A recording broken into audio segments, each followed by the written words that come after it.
수행자가 지관을 수행함으로 인하여 인연관이라는 사마타 윗바사나를 수행함으로 인하여 욕계나 미도지의 선정을 얻으며 몸과 마음은 고요하고 편안하며 문득 깨닫는 마음이 생겨나. 그러니까 여기서 말한 깨닫는 마음은 뭐 부처님처럼 안욕따라 삼맥 삼보리를 깨달았다 그 깨닫는 마음이 아니라 사유하는 마음이 생겼다는 거예요. 각심, 사유하는 마음. 사유하는 마음이 생겨나서 과거, 현재, 미래 이걸 3세라고 해요. 뭐라고 한다? 3세. 과거에서부터 현재에 이르기까지 그리고 미래에 이어지도록 끊임없이 쭉 이어지는 무명과 행 등. 무명은 우리의 근본 본래를 뜻해요. 무엇을 뜻한다? 근본 본래. 그게 무명이에요. 우리가 끊임없이 윤회하는 이유가 뭘까요? 과거, 현재, 미래에 이르기까지 끊임없이 무엇이 있기 때문이다? 무명이라는 근본 본래가 있어서 그래요. 무명. 그리고 요 무명이 근본 본래라고 했죠? 탐진치 삼독의 근본 본래가 무명이고 탐진치 삼독이라는 이 근본 본래로 인해서 생긴 업을 무엇을? 업. 그 업을 행이라고 불러요. 뭐라 부른다? 행. 그러니까 번뇌와 업보, 번뇌와 업 등의 여러 인연 가운데서 이 나가 보인다 보이지 않는다. 네, 이 말은 고정된 실체가 없다라는 걸 꿰뚫었다는 거예요. 무엇이 없다는 걸? 그래서 반야심경에 보면 과거, 현재, 미래가 있을까요? 없을까요? 없어요. 불생불멸. 나지도 않고 멸하지도 않았잖아요. 그리고 반야심경에 보면 무무명 내지 영무 무명진. 나가 무노사 영무 노사진 쭉 나오죠. 예, 영무 무명진 내지 영무 노사진 뭐 쭉 나오죠. 무명이 있다 없다? 없다. 행이 있다 없다? 무명에서 노사까지 12연기가 고정된 실체가 있다 없다? 없다라는 걸 꿰뚫어 보는 거예요. 이나 무언가 자 고정된 실체가 있다는 고집이 사라지는 거예요. 이걸 무슨 관이라고 한다? 이게 인연관이에요. 내가 여태껏 있다고 생각한 게 고정된 실체가 없는 거예요. 무슨 말인지 알겠어요? 네, 근데 몰라도 돼요. 어차피 뭐해야 알 수 있는 경지다? 깨달아야 알 수 있는 경지다. 다만 우리는 부처님과 불보살님들 깨달음을 얻으신 분들은 고정된 실체가 없다라는 자유로운 마음으로 살아가시고 우리 중생들은 끊임없이 나와 내 것에 고집하면서 살아간다. 이 차이가 있을 뿐이에요. 알겠습니까? 그러면 곧 당견과 상견을 떠나 모든 삿된 고집과 견해를 깨트리고 선정을 얻어 안온하여 편안하고 안락하고 평온하다는 거예요. 안락하고 편안하여 해해 바른 이해와 지혜가 개발된다. 당견 동그라미, 상견 동그라미. 당견은 단멸경이라고 하는데 아무것도 없다라는 견해예요. 허무주의를 뜻해요. 아무것도 없다라는 견해. 무슨 견해? 허무주의. 근데 상견은 모든 것이 있다라는 견해예요. 고정된 실체가 있다는 견해. 우리 중생은 끊임없이 이 두 가지에서 왔다 갔다 하는데요. 없거나 있거나, 있거나 없거나. 없다라는 견해가 단견이고요. 있다라는 견해가 무엇이다? 상견이에요. 근데 옆에다 크게 써주세요. 중도라고 써주세요. 중도, 중도법. 써주셨어요? 가운데 중, 길도, 중도. 중도법이 뭐냐? 이거 중요한 겁니다. 있다라고 집착하는 중생한테는 없다라고 가르치고 없다라고 집착하는 중생한테는 있다라고 가르쳐서 궁극적으로 있다와 없다의 어느 것에도 집착하지 않는 완전한 자유로운 경지. 그걸 무슨 법이라고 한다? 그러니까 단견에 집착하는 사람한테는 있다라고 가르치고 상견에 집착하는 중생한테는 없다라고 가르쳐서 있다와 없다에 완전히 집착을 내려놓게 하는 거. 그게 무슨 법이다? 예, 이 중도법이라는 바른 이해, 지혜가 개발된다. 아, 정말 묘하지 않아요? 야, 있다라고 하는 중생한테는 없다라고 가르치고 없다라고 하는 중생한테는 있다라고 가르쳐서 궁극적으로 있다에도 집착하지 않고 없다에도 집착하지 않는 완전한 자유와 지혜의 경지에 도달하는 것. 그게 바로 무슨 법이다? 중도법이다. 알겠죠? 마음에는 법희가 생겨나서 무엇이 생겨나서? 법희, 법의 기쁨이 생겨나서 세간의 일들을 생각하지 않고 세간의 일은 세속적인 욕망, 세속의 욕망에 더 이상 집착하지 않는다. 집착하지 않고 나아가, 자 여기서부터 이걸 좀 설명을 드리겠네요. 오음, 12처, 18개. 자, 오음, 오음은 오온이라고도 불러요. 오온. 온이 덩어리란 뜻이에요. 음이 덩어리, 5가지 덩어리. 몇 개의 덩어리? 예전에 제가 색수상인시 설명 드렸나요? 안 드렸나요? 했어요? 네, 내가 했는지 안 했는지도 모르겠어요. 자, 그러면 다시 복수 삼아서 간단하게 설명드릴게요. 자, 색, 수, 상, 행, 식. 이 책 밑에 나오죠? 자, 이걸 오온이라고 해. 뭐라고 한다? 오온, 오음이라고 하는데 색은 우리 물질을 뜻하는 거예요. 우리 육체를 뜻하는 거예요. 무엇을 뜻한다? 예, 물질로 이루어진 육체. 물질로 이루어진 육체가 색이고 나머지 수, 상, 행, 식. 이 4가지는 정신적인 작용이에요. 마음의 작용이에요. 그러니까 색수, 상행식을 딱 2개로 나누면 무엇과 무엇이다? 예, 육체와 정신, 물질과 마음의 작용이에요. 알겠죠? 그래서 자 보세요. 또 간단히 설명드릴게요. 색은 4대로 이루어진, 몇 대로 이루어진?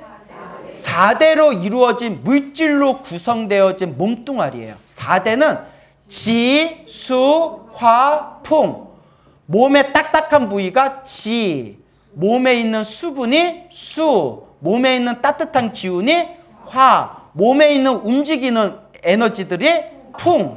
그래서 지수와 풍이라는 4가지의 요소로 만들어진 물질적인 우리의 몸 덩어리를 색이라고 불러요. 색. 알겠죠? 근데 색만 있으면 우리가 살아있는 존재라고 부를 수가 없어요. 무엇을 느껴야 되죠? 느낌이 있어야 되죠. 그렇죠? 그래서 좋은 느낌, 나쁜 느낌, 좋지도 나쁘지도 않은 느낌을 뭐라고 한다? 수라고 하는 거예요. 느낌, 받을 수, 느낌을 받는다는 거예요. 좋은 느낌, 싫은 느낌, 좋지도 싫지도 않은 느낌. 그게 이제 수예요. 느낌, 내가 몸으로 느낌이 일어나면 내 머릿속에서 이미지가 떠올라요. 그렇죠? 어떤 생각이 떠올라요. 그런 생각을 뭐라고 한다? 상이라고 해요. 상. 여러분도 지금 머릿속에서 제 목소리를 들으면서 막 계속 머릿속에서 생각이 떠오르죠? 그게 상이에요.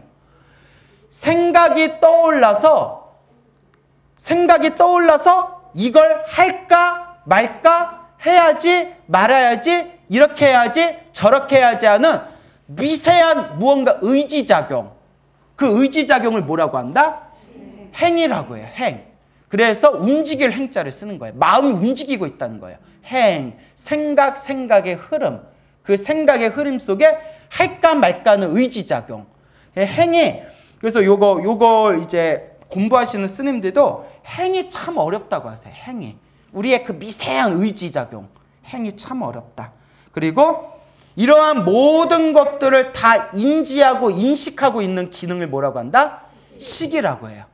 그래서 색, 수, 상, 행, 식. 우리 육체와 정신적인 작용을 통틀어서 5가지로 나누면 색수상행식이 된다. 그래서 어떤 책에 보면 색수상행식이 곧 중생이다라는 표현이 나와요. 색수상행식이 곧 중생이다. 그런데 문제는 우리는 색수상행식이 나다라고 착각하고 있고 내 것이라고 착각하고 있어요. 나다, 내 것이다. 끊임없이 착각하고 있어요. 무슨 말인지 알겠어요? 나다, 내 것이다.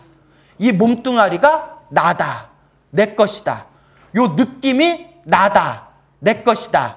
요 생각이 나다, 내 것이다. 무언가 하려는 마음이 나다, 내 것이다. 이 모든 걸 인지하고 있고 인식하고 있는 이 마음작용이 나다, 내 것이다 라고 착각하고 있대요. 근데 사마타 윗바사나의 힘이 강해지면서 내 몸과 마음을 있는 그대로 꿰뚫어 봤더니 몸뚱아리도 나와 내 것이 아니었고 이 느낌도 나와 내 것이 아니었고 요 생각도 요 의지작용도 모든 것을 인지하고 있는 이런 마음의 작용도 나와 내 것이 아니었다. 즉 현상은 있지만 고정된 실체가 없더라. 무엇은 있지만? 현상은 있어요, 여러분. 현상은 있지만 고정된 실체가 없다. 아무리 찾아도 고정된 실체가 없대요. 영원하다고 할 만한, 영원한 나다, 영원한 내 것이다 라고 할 만한 고정된 실체가 없더라. 이거는 수행의 끝에서 얻어지는 지혜예요. 머리로 얻어지는 게 아니에요. 지금 스님은 나는 내가 있는데 저 스님은 왜 자꾸 없대. 사람 심란하게. 수행의 마지막의 경지예요. 나라는 게 없다. 고정된 실체가 없다라는 게 마음으로 완전히 깨닫게 되면 그게 바로 아라한이 되는 거예요. 무슨 말인지 알겠습니까? 그래서 반야심경에서 말하잖아요.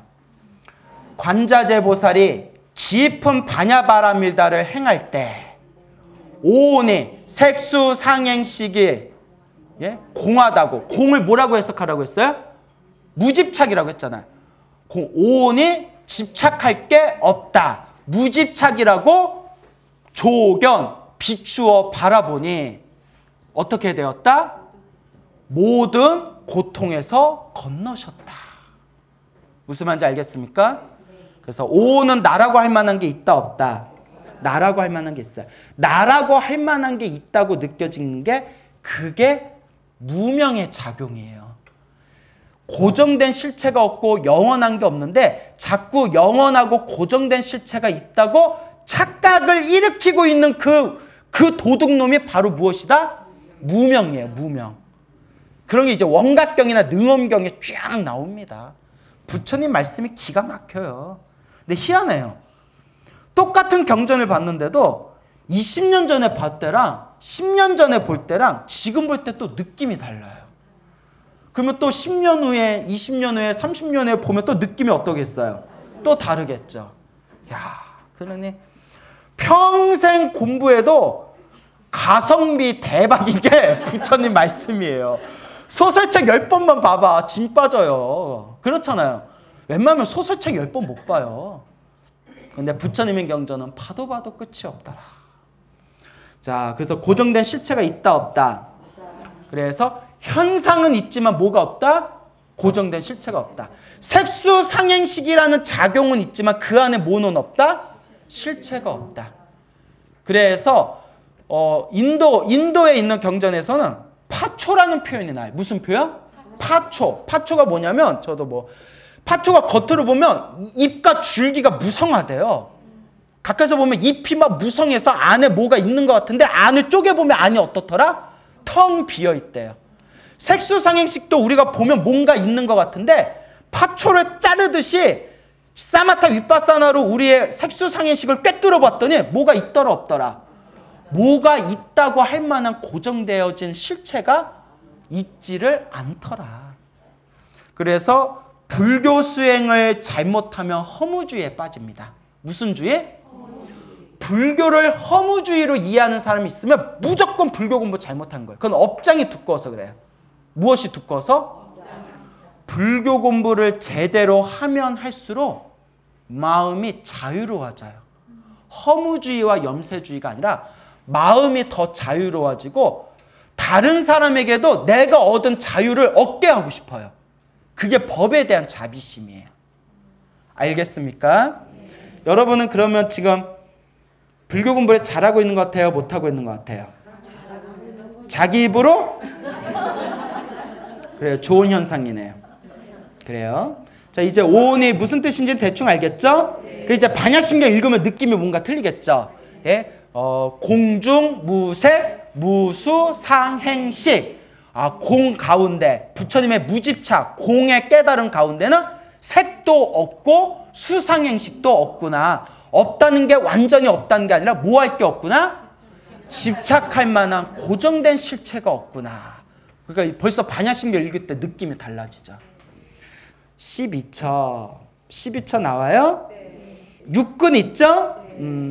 안, 이, 비, 설, 신, 의. 누누. 그리고 육근이 있으면 뭐가 있어요? 예, 육경 혹은 육진이라고 한다고 했죠?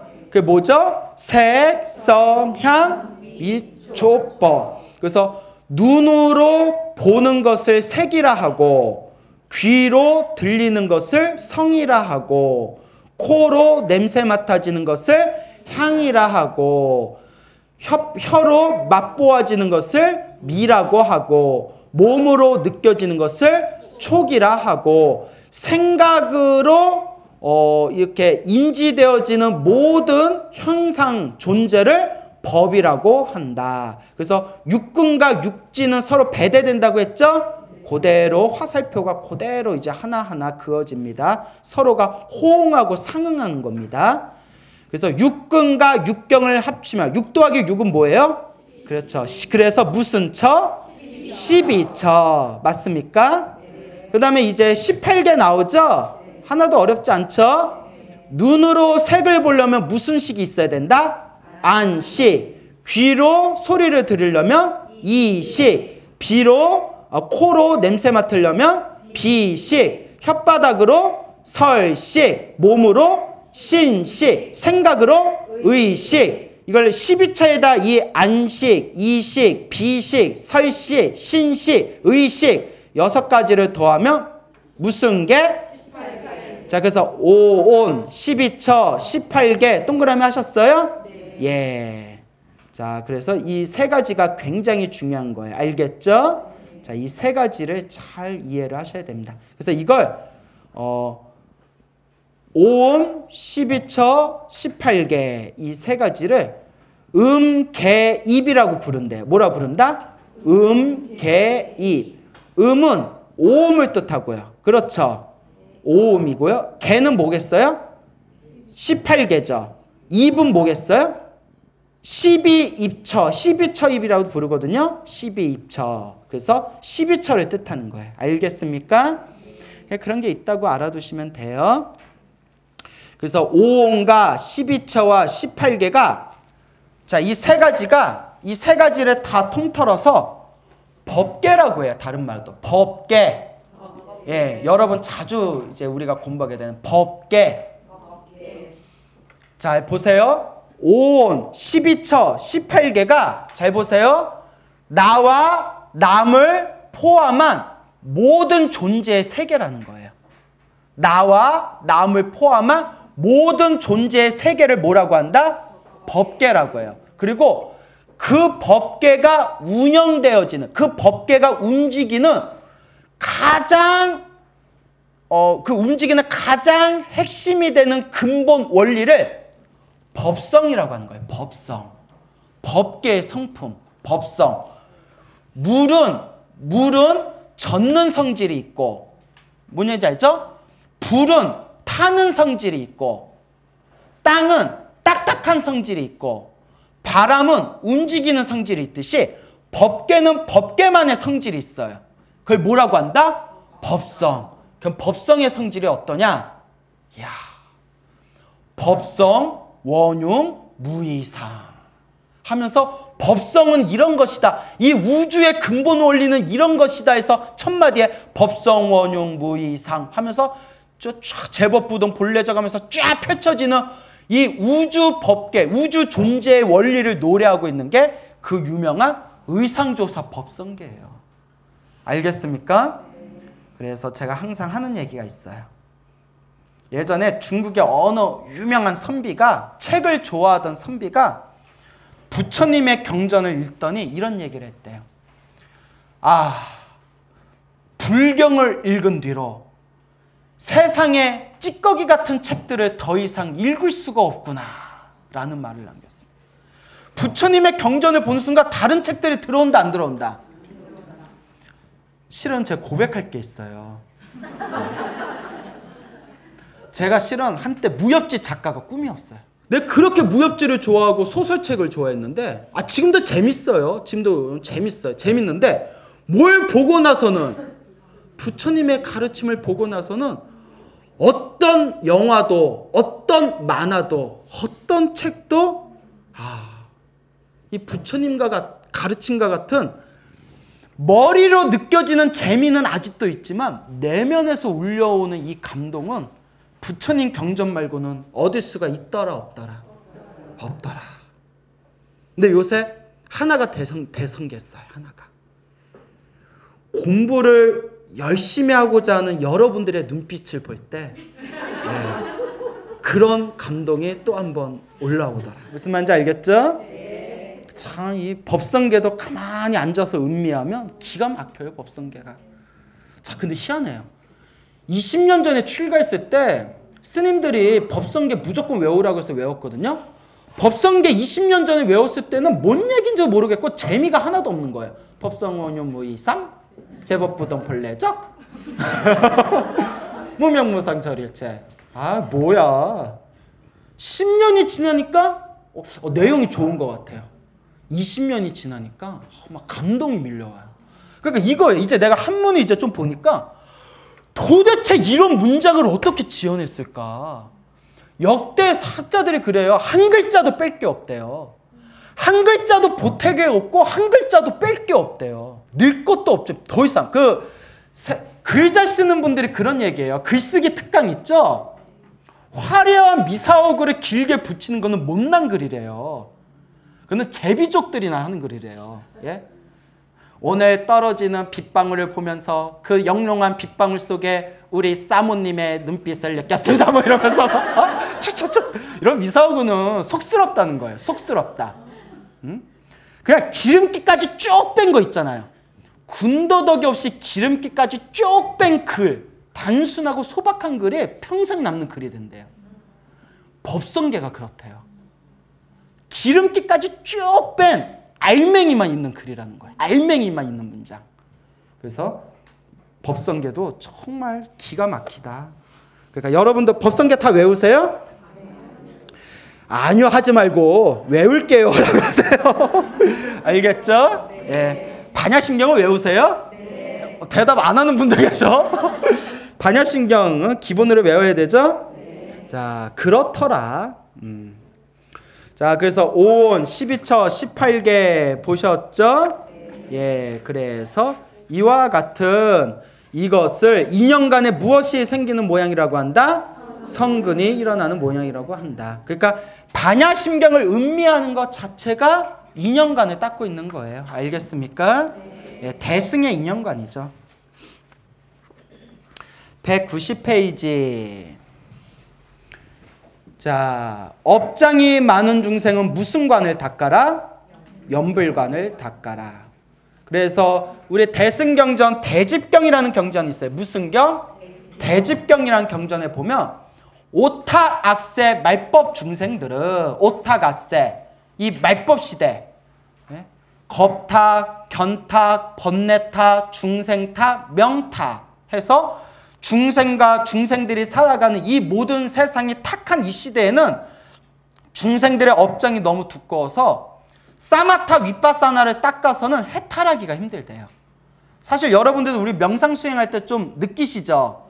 이게 쉬운 게 아니구나. 그래서 대집경에서 말법 시대의 중생들은 스스로 선정을 닦아도 깨달음을 얻기가 어렵더라. 그러니 차라리 이 말법 시대에 차라리 무엇을 닦는 것이 가장 좋은 방법이다? 연불법이 가장 중요하다라는 게 대승경전의 곳곳에 나옵니다. 그래서 항상 이 나무아미타불.